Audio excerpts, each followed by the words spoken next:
Je suis en compagnie de Vincent Comtois, préparateur physique, naturopathe et vice-président chez ATP. Bonjour Vincent. Bonjour. Toujours un plaisir de te recevoir à l'émission. Merci.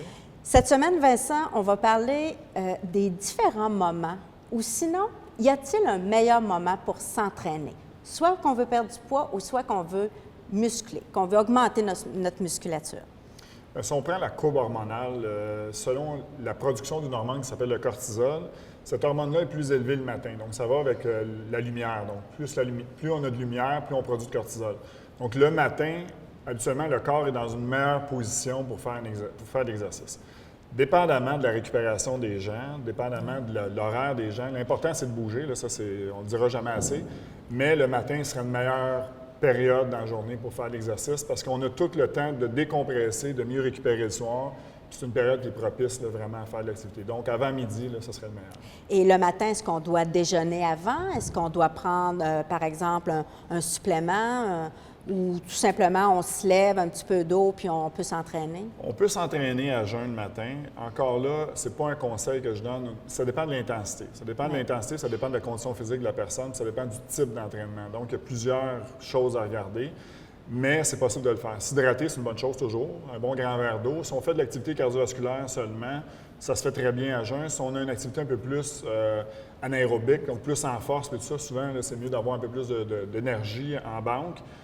Pour la perte de poids, il y a plusieurs personnes qui préconisent l'entraînement à jeun le matin, mais il y a un bémol là-dessus. Ça dépend toujours de la condition de l'individu puis du type d'entraînement. Donc, à essayer, mais c'est pas un must, c'est pas un... On ne perdra pas plus de poids parce qu'on s'entraîne. La différence n'est pas énorme. C'est un faible pourcentage de plus de dépenses énergétiques le matin. Les défendeurs de l'idée, c'est on est à jeun, donc on va puiser plus facilement dans nos réserves. Okay. La réalité, c'est que oui, un peu, mais pas tant que ça. Donc, il n'y a pas un avantage ultime à s'entraîner à jeun. Il y a un léger avantage pour la perte de poids. D'accord. Puis les gens, souvent, vont dire, bien moi, le matin, j'ai de l'énergie. Le soir, j'ai pas d'énergie. Même si je voulais m'entraîner le soir, ça fonctionne pas.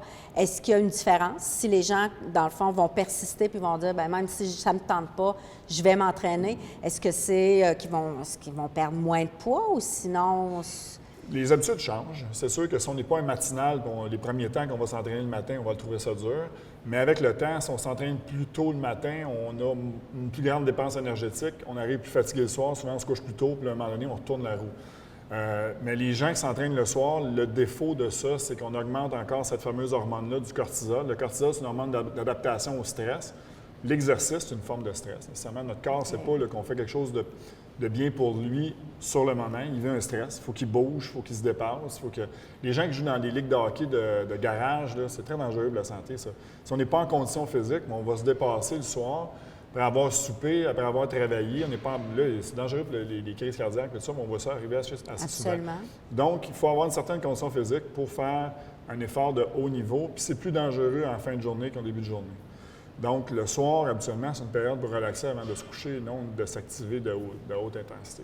Et qu'est-ce que tu recommandes aux gens qui souhaiteraient commencer à s'entraîner à la maison? Là, les gens nous suivent via les capsules ATP. Est-ce qu'ils doivent suivre leur corps, c'est-à-dire si pour eux, le matin, ils n'ont pas d'énergie puis qu'ils en ont le soir, plus prioriser un entraînement le soir ou encore de dire, bien, j'ai quelques livres à perdre, j'ai un peu de poids. Naturellement, ça ne se fait pas par magie, là, on s'entend. Hein? Faut combiner une bonne alimentation, on le disait dans des chroniques précédentes. Mais est-ce qu'on écoute notre corps ou on le met au défi puis on continue à s'entraîner le matin? Bien, c'est sûr que très tard en soirée, moi, je déconseille ça. Là. Après souper, aller s'activer, surtout pour une personne plus âgée, c'est plus difficile. Les jeunes ont une capacité énergétique de récupération et tout ça qui est plus grande que quand on vieillit. Là. Mais reste que plus tôt dans la journée, c'est toujours le mieux. Donc, si vous n'avez pas cette habitude-là d'emblée, il faut essayer de se forcer peut-être au début, essayer de s'activer au début de la journée.